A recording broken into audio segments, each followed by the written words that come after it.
do have a timeout. Decide not to use it. Curry, way downtown. Bang! Bang! Oh, what a shot from Curry! The Sacramento Kings have got some decisions to make. Since being a young, surprising team that almost made the playoffs just 2 seasons ago, this team took a major step back this past season. And with general manager Vlade Divac no longer in his position, this team is likely to make some moves and go in a new direction. Welcome back everybody, it's Courtside TV. Today we're going to be talking about the Sacramento Kings. De'Aaron Fox has been a bright spot for the Kings in his young career. At only 22 years old, heading into his 4th season in the NBA, this guy is somebody who the Kings have relied on over the past couple of years to be their playmaker. He's a really fast point guard slasher, goes up and down the court, really quick, athletic, just an overall solid young guard, and he is the guy that the Kings are going to be building around, and they're likely to give him an extension this offseason. He's available for it. They'll probably give it to him. It might not be quite the rookie max, but maybe close to it. I would assume that they would be working to get a deal done with De'Aaron Fox in order to keep him in town, because he is the type of player that you can build a team around and be successful. There are, some questions about him, and he has struggled with health at some points, especially this last season. He was on and off the floor with injuries, but I think he is a very solid guard, and still being so young, he's a guy that you could, you want to have on your team while you're still acquiring young assets and young pieces and building towards the future. Now, the other young piece on this roster is Marvin Bagley, and it's been a bit of a difficult NBA career so far. It's been a different story for him as compared to Fox. Bagley has had, a rough first 2 seasons in the NBA. He has, struggled with health significantly after being drafted 2nd overall a couple of years ago, and it's all compounded by the fact that he was drafted ahead of not only Luka Doncic, who was the best player in that class, but also guys like Trae Young and Jaren Jackson and other guys like that. And so Bagley has been, he's been okay in the minutes that he's played. He's shown a couple of flashes, and the reason why that the Kings were, willing to draft him so high, he's shown a little bit, but mostly it's just been struggles with injury for him. It's been over and over again. He's just been unavailable to play, unavailable to finish seasons, and, play through injury, whatever. And so even if Bagley does reach his full potential, he probably won't, live up to the hype of some of the guys that I mentioned that were drafted after him, especially Luka Doncic. And so that's always going to be kind of a stain on him, whether fairly or unfairly, because it wasn't his fault that the Kings picked him over those guys. But it's a stain on him and a stain on the organization, and it's just, the latest in a long list of Kings draft misses. And so it's just kind of unfortunate that Bagley's been put in this scenario where he has to, prove to be better than some of the guys drafted behind him, and it's not really a fair situation for him to be in, especially with all the struggles that he's had with injuries. So hopefully for him and hopefully for the Kings, he will be able to get healthy and show what he can do. Being the 2nd overall pick in the draft, he certainly still has some potential to grow and develop into a really nice player for them.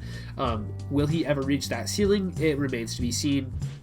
But I would hope that the Kings would keep him around and continue to give him chances to succeed in their system, because really the roster is him and Fox. Those are the 2 guys that they should really be focusing on developing and continuing to, work with them to be able to get better and develop. And so hopefully they'll be able to give him some more chances to be able to be successful. Now, Buddy Hield is a curious case because he is a guy who, a lot of people were looking at as a young upcoming player, and he's actually 27 years old. He was really old coming into that draft, and a lot of people probably don't realize, but Buddy Hield is 27, going into, I believe, this is just his 5th season in the NBA, maybe his 4th.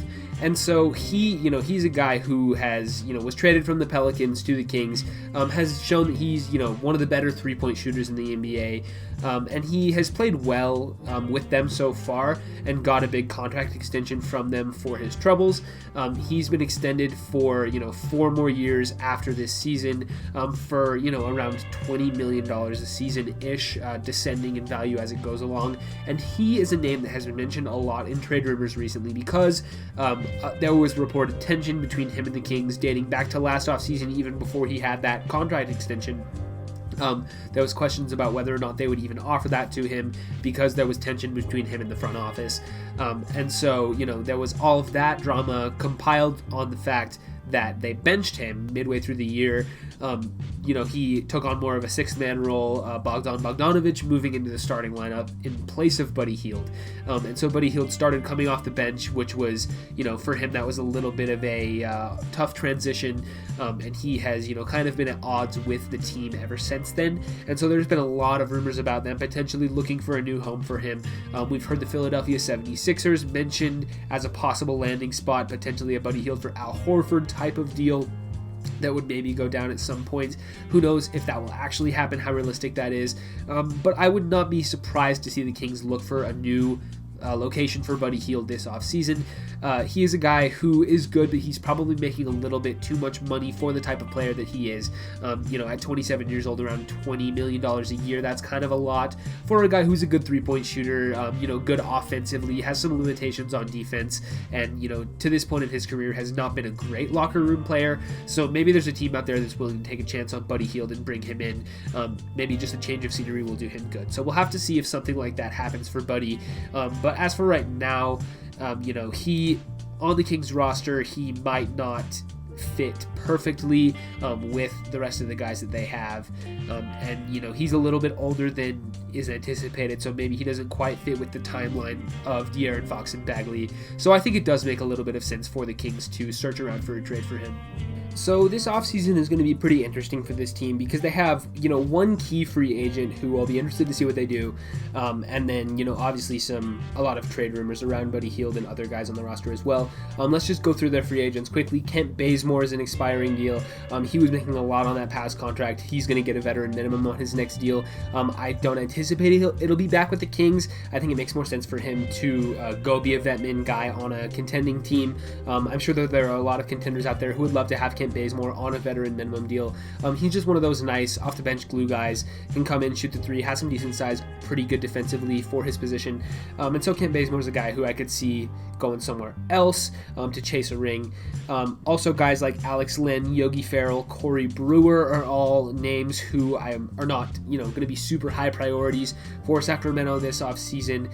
All three of those guys probably will get veteran minimums on their next contract, whether that's with Sacramento or not. It doesn't really matter. Those are end of the bench type rotation players.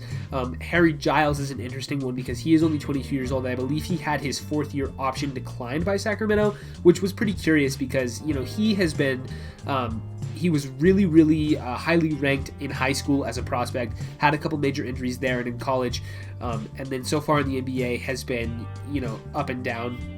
But I think he's shown enough flashes, and especially for a guy who is now finally getting healthy, I think it would make sense for them to bring him back, which is why it was so weird that they declined that fourth-year option. So we'll have to see if they do decide to extend Harry Giles or if he'll go play somewhere else. Somewhere else would take a chance on him if Sacramento doesn't want to bring him back. He is just a guy that does have that huge amount of potential, but has been held back by injury. And so we'll have to see, regardless of whether it's Sacramento or not, he's a guy to watch this offseason for sure. If I was them, I'd probably bring him back, take a chance on it. Why not? He fits with your timeline. If he works out, great. If not, potentially there's another team that would be willing to take him off your hands. And so that's one. And then Bogdan Bogdanovic is the big question mark for them because I believe he is a restricted free agent this offseason, coming at age 28, 29 for this year. He, like I mentioned, he was moved into the starting lineup over Buddy Hield. And so this is a guy who has consistently gotten better and better throughout his career, and he was really good for the Kings last year. He was rumored in trade talks at the deadline, didn't end up moving him, which signals to me that they're probably going to try to work on an extension. If they thought he was leaving at the deadline, they probably would have moved him. Now it's a new GM, so things are kind of in flux there with, how much does this new GM like Bogdanovic and how much are they willing to go on a salary number. But he's a guy who could easily make 16, 17, 18 million dollars a year, potentially even more than that, depending on what the market looks like for him. And so as a restricted free agent, the Kings have the option to keep him for whatever number. So we'll just have to see what they decide to do with him, but that is a big name out there for them. And if I was them, I would probably try to re-sign him and potentially trade him later. But that's going to be a big thing for them this year. And I also do want to mention some possibility for trades for other players on this roster.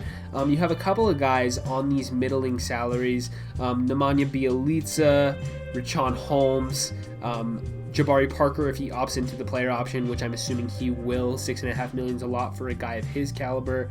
As well as Corey Joseph, are all guys, in the, $5 to $12 million range. Those are all potential movable contracts.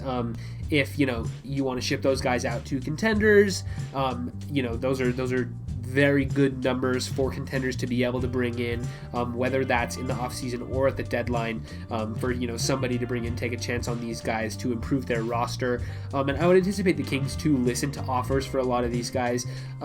Like I've mentioned, they have a new GM, and usually when you get a new front office in place, a lot of these players, especially the ones on the mid-level salary construction, those are guys who are very much in play for trades, because these are guys left over from a past GM. The new guy might not like them as much as the old guy did, and so I would not be surprised at all to see Richaun Holmes, Jabari Parker, Bjelica, Corey Joseph all heavily in trade talks, and especially guys like Bjelica and Holmes, who are both pretty good rotation players. Both of them are still, relatively in their prime. Bjelica at 32, Richaun Holmes at 27. Those are guys who contenders would love to get their hands on, and so I would not be surprised at all to see either of those two guys move next year. Corey Joseph is a little harder to move because he's probably not as good, a little older, plus has that extra deal on his contract. And Jabari Parker is a guy who, while still relatively young at 25, hasn't lived up to the hype so far for his career and probably doesn't have too much value. But realistically, any four of those guys are absolutely in play for trades. And then I also did want to mention Harrison Barnes, who is a guy at only 28, which is actually younger than I had realized. But Harrison Barnes is still only 28 years old. And he is still, in the prime of his career, is probably a little overpaid, but he's a nice veteran guy, a good rotation piece. He can start for you. He's a very average NBA starter, probably a little overpaid, so, it's going to be hard for any contender to bring him in on that large of a number, but, he occupies that max salary contract space, and so, I always mention teams trading for stars with these large contracts. The Kings are not a destination for star trades this offseason. They're just not in the mix for it. They're not a desirable market. Their timeline doesn't allow for it. They don't really have a ton of assets to give up in order to trade for a star. And so, Harrison Barnes, while being in that contract range, I don't necessarily anticipate them to move him just because I don't really know what team out there is a good fit for him on that contract number. Potentially, next season or the year after as an expiring contract, that would make more sense. But for this year, I don't really think that they're going to trade him. If they could, they probably will. But that is a guy who I think will probably stay put in Sacramento from now. And so, as for my plan for the Kings, I think really what they need to do is just get younger. If you can find a trade for Buddy Hield that makes sense, that can get you, maybe a young asset or some draft capital back, I think that makes sense to do that. Get off of that money from him if you can flip him to a contender. Same deal with Harrison Barnes. He's going to be a little harder to trade, but I think if you could, that makes sense. And then especially guys like Bjelica and Holmes, if you can use those two guys maybe potentially to trade up in the draft with a team that's above you, or get a pick back, even if that's a late round pick, a second round pick, or a late first. If you could potentially do that for either of those guys, I think that also makes sense for them, just to kind of turn some of the veterans on this roster into more young draft capital, and then continuing to invest in the development of De'Aaron Fox and Marvin Bagley, trying to get Bagley as healthy as you can and get him developing properly, and back on the right path for him. So really, I think Fox and Bagley are the only guys that are safe on this roster, and now that they have a new general manager, I would anticipate there to be some pretty significant changes to the Kings roster this offseason, and that's going to come in the form of, getting rid of veterans on contracts that are a little too much for them in order to get a little bit younger and get some guys in that are handpicked by the new GM. Because like I mentioned before, when you change GMs like this, it's expected that there's going to be some pretty heavy roster turnover. And so for the Kings to break their playoff drought, they have the longest playoff drought in the league. In order for them to be able to do that, I think they're going to have to try to get younger and build organically. It might take them a couple more years, to build an organic playoff contender with De'Aaron Fox and Bagley as the two centerpieces of that. But I think that's really the best course of action for them, because right now this team just isn't quite good enough. The past 2 years they've been in the mix for the postseason, haven't been able to get there. They're probably just not quite good enough in order to get over the hump and get into the postseason, because that is a goal for this franchise, to break the longest playoff drought in the NBA. And I think that they can do it with Fox and Bagley as their two cornerstones. They're just going to need a couple more years in order to build that team out. And so really, I think they're in a pretty good spot with a new GM. And I think that they, also I would like to mention Luke Walton as the coach. He might be on a pretty short leash with a new general manager, because GMs like to pick their coaches as well. With this guy left over from the previous regime, he might be, on his way out if the team does not, perform up to expectations. So as long as Monty McNair, who is the new general manager, can get some value out of some of the veterans on this roster, I really think they're, not in too bad of a spot. De'Aaron Fox is very good as a young star. Bagley, if he can ever be healthy, I think he still has a lot of potential. And so that's really what I would do if I was Sacramento. That's the end of a long ramble, and that's going to be the end of the Sacramento Kings preview. Hope you guys enjoyed this one. We'll be back in the next couple of days with the San Antonio Spurs, continuing to work our way through, as the draft is in about 3 weeks now, which is, that's pretty quick, and that's going to be one of the most exciting nights of the offseason for me. So thank you all very much for watching, and I'll see you all in the next one.